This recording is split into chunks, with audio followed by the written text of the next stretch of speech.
Two best friends. Same court. One of them has to lose. And here is what nobody is telling you. The last time these two played, it wasn't even close. But something happened in the weeks that followed. Something that has nothing to do with tennis and everything to do with it at the same time. Something that changed the entire equation. And by the time we get to the end of this, you are going to see Wednesday's match in a way that nobody else is framing it. Once you do, you cannot unsee it. Paris, where this story actually begins, let's rewind 2 weeks. Roland Garros, the red clay that has swallowed careers whole and spat out legends. Alexandra Eala walks onto that court knowing exactly who is waiting on the other side of the net. Not just an opponent, her friend, her former doubles partner, the person she has laughed with in locker rooms and celebrated with at dinner tables across multiple continents and multiple seasons. And then the match starts. Iva Jovic dismantles her. 6-4, 6-2. Clinical. Almost cold. 34 winners. 6 of 9 break points converted. Eala managed 15 winners the entire match, 15, while winning just 30% of her second serve points. The numbers are not just bad. They're the kind of numbers that make a player sit in a locker room afterward and question everything they thought they knew about where their game currently stands. What is interesting, genuinely interesting, is what happened after. Jovic posts on Instagram, "One of those days I wish there could be 2 winners." Eala replies, "No one I'd rather share the court with." Beautiful, right? 2 friends keeping their bond intact across a result that could have fractured it. 2 young players demonstrating the kind of grace that the sport does not always produce.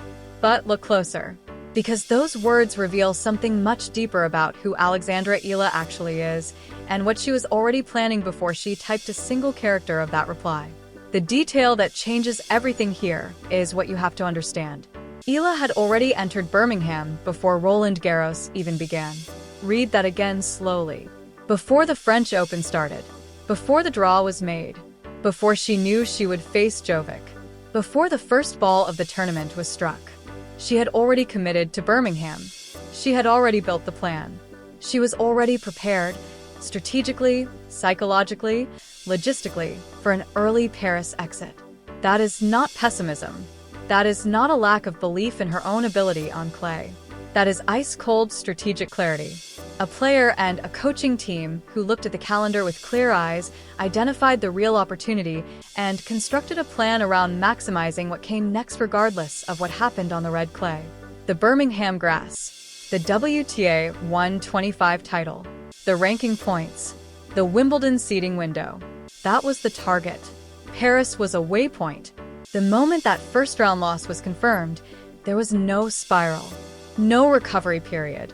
No processing time spent sitting with the weight of a difficult defeat. She got on a plane and went to work. Birmingham. What actually happened there? She arrived not as a headline, not as a favorite, as a player with something to prove and a score to settle, with herself, primarily, and with 2 years of a particular curse that had followed her from tournament to tournament like a shadow. She moved through the Birmingham draw with a quiet intensity that people around the club began to notice. And then came the final. Nicola Barchanova. 2 hours and 37 minutes. A war. Eala dropped the first set 5-7. And for anyone watching without context, it looked like Paris all over again. A player carrying weight that hadn't fully healed. A player about to be written off. Then something shifted. She took the second set 6-3. Then the third 7-5. When the last point landed and she raised her arms, she did not look relieved. She looked like someone who had just finished building something. 6 consecutive grass victories. A title. 125 ranking points. Up from 37th in the world to 33rd. And then, 2 days later, she walked straight into the HSBC Championships at Queen's Club and beat Zhang Shuai 6-3, 6-2 without dropping a set. Like she never stopped. Like Birmingham was the warm-up. Now pause for a moment and genuinely absorb what that psychological picture looks like. She lost to Jovic on clay. She went to grass. She won 6 straight. She did not slow down, did not take a breath, did not give herself permission to be tired or uncertain or affected by the accumulated weight of weeks of competition on 2 different surfaces in 2 different countries. She is playing the best tennis of her life, on the surface that suits her best, in the city where Wimbledon lives. And the very next opponent standing across the net is the exact same person who beat her 2 weeks ago. If you wrote this as fiction, someone would tell you it was too neat, too perfectly constructed, too cinematically convenient. This is real. This is Wednesday. This is Queen's Club. Who is Iva Jovic, and why this match is harder than it looks, because here is where the story gets genuinely, uncomfortably complicated. Jovic is 17 years old. 17. And she is ranked 17th in the world. 1 year ago, she was ranked 157th. Think about that climb for a moment, not as a statistic, but as an experience. 12 months ago, she was playing challenger events, trying to crack the top 100, building the foundation that the tour demands you build before it lets you into the rooms that matter. Now she is the 6th seed at a WTA 500 in London, and she is being discussed in the same breath as the greatest young talents the sport has produced in a generation. She won her first WTA title in Guadalajara, becoming the youngest champion on the women's tour since Coco Gauff won in Parma in 2021. At the 2026 Australian Open, she became the youngest American woman to reach a Grand Slam quarterfinal since Venus Williams in 1998. Born in Torrance, California to a Serbian father and Croatian mother. European bloodlines, American upbringing, a forehand that analysts describe as her primary weapon. And her favorite surface? Grass. On the same week Eala is riding the greatest hot streak of her career on grass, she runs directly into the one player on the entire tour for whom this surface is home. And here is the number that stops the conversation completely. Jovic's career win rate on grass: 88. 9%. 11 wins, 1 loss across her entire career. Her clay win rate is 65. 8%. Her hard court win rate is 70%. Grass is not just her best surface. It is an entirely different player. It is as though the surface unlocks something in her game that clay and hard courts simply cannot access. A fluency, a freedom, a level that emerges specifically and almost exclusively here. And then there is this. The detail that Eala's coaching team has been staring at for days. Jovic has won 11 of her last 14 matches against left-handed opponents. 11 of 14. Alexandra Eala is left-handed. That is not coincidence. That is a tactical fingerprint, a pattern suggesting that Jovic has solved something in her serve placement into the ad-court body, in how she constructs her forehand patterns to exploit the geometry that left-handers create, in something more subtle about her court positioning and movement that most players haven't cracked yet. And now she has to deploy it against someone who is 6 for 6 on the same surface. The tactical truth that changes everything here is what most previews of this match are missing entirely. The clay match in Paris is almost irrelevant. Not emotionally, the result carries weight, and we will come back to that. But tactically, the sport being played on grass at Queen's Club is a different game from what happened on the red clay of Paris 2 weeks ago. On clay, Jovic could generate the heavy topspin that sat up in Eala's strike zone and gave her all the time she needed to construct points methodically, building pressure through patterns that the slower surface accommodates. On grass, the ball stays low. The bounce is skidding and unpredictable. Rally lengths collapse. A 4-shot exchange on clay becomes a 2-shot exchange on grass. That compression changes everything about who controls what. Eala's first strike tennis.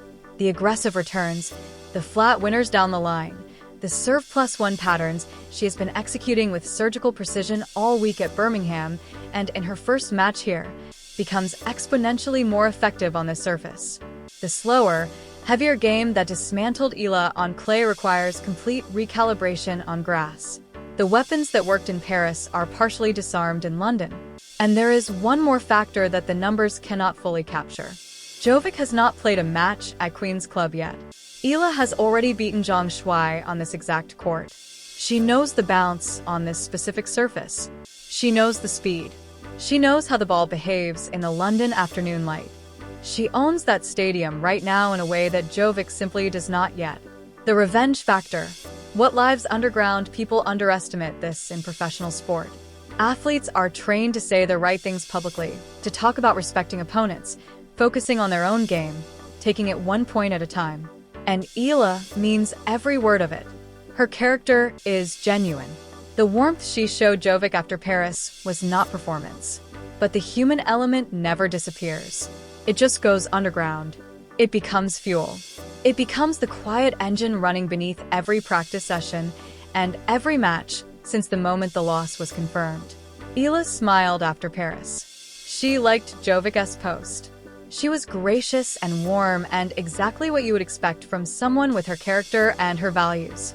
And then she went to Birmingham and won 6 matches in a row without dropping a set in the final 2 rounds. She did not grieve the loss. She weaponized it. And now she is walking back into a match against the same opponent, the exact same opponent, carrying 6 grass wins, a title, and the kind of quiet, settled confidence that only comes from earning something genuinely difficult. Not given, not fortunate.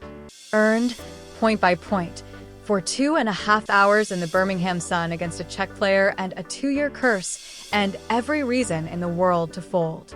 That version of Eala, focused, technically sharp, emotionally resolved, carrying form that is not cooled for 2 weeks, is one of the most dangerous versions of any player on tour right now.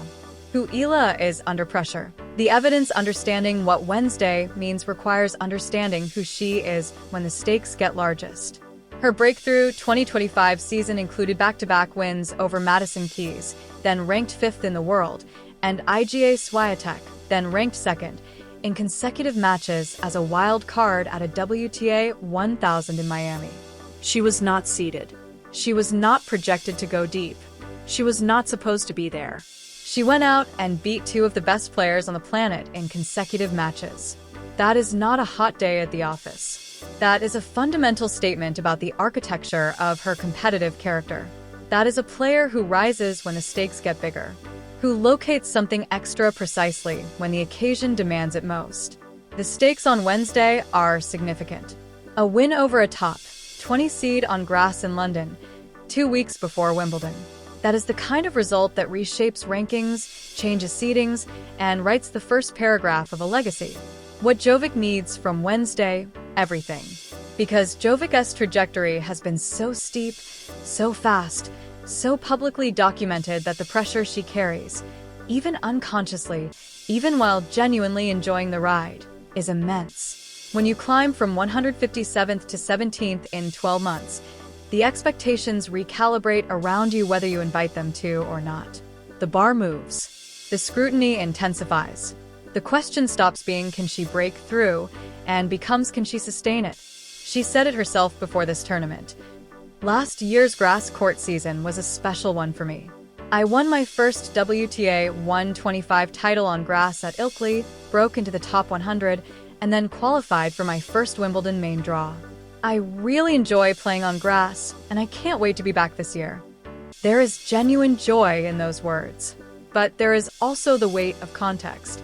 Last year, Queen's Club was a beginning.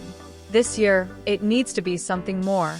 And the first real test of whether this is a player who can sustain elite-level performance, or a player who rode a once-in-a-career wave to a ranking that now has to be defended, is Eala on grass in London.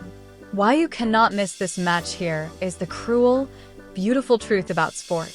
You have one player with all the form, 6 wins, a title, a dominant run that shows no sign of stopping, a psychological clarity that comes from having already answered the hard questions about yourself this grass court season. You have another player with all the structural advantages, superior ranking, better head-to-head, an 89% career win rate on the surface, and a proven tactical pattern of success against left-handed opponents. Every metric built on history points to Jovic. Every metric built on the present points to Eala. And both of those things matter. And neither one alone is sufficient to tell you what actually happens when the first ball is struck on Wednesday afternoon. 6 matches. 2 weeks apart. Same 2 players. Completely different surfaces. One match where Jovic was untouchable. One stretch where Eala has been the most informed player in the entire draw. And on Wednesday at Queen's Club, with Wimbledon 3 weeks away and everything genuinely on the line, these 2 friends who cannot stop publicly admiring each other are going to walk back onto a court and try to end each other's afternoon. That contrast, the warmth off the court, the ferocity on it, is what makes this rivalry something you feel rather than simply watch. When Jovic hit that last winner in Paris, Eala walked to the net and hugged her. Genuinely, there was no performance in it. And when this match ends, however it ends, she will do the same. But between the first point and the last, there will be no friendship. There will be no shared history, no Instagram posts, no dinners and locker room laughter.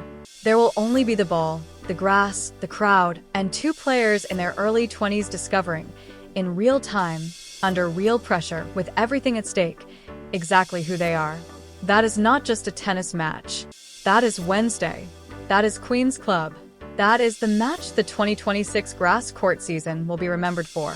And it hasn't even started yet.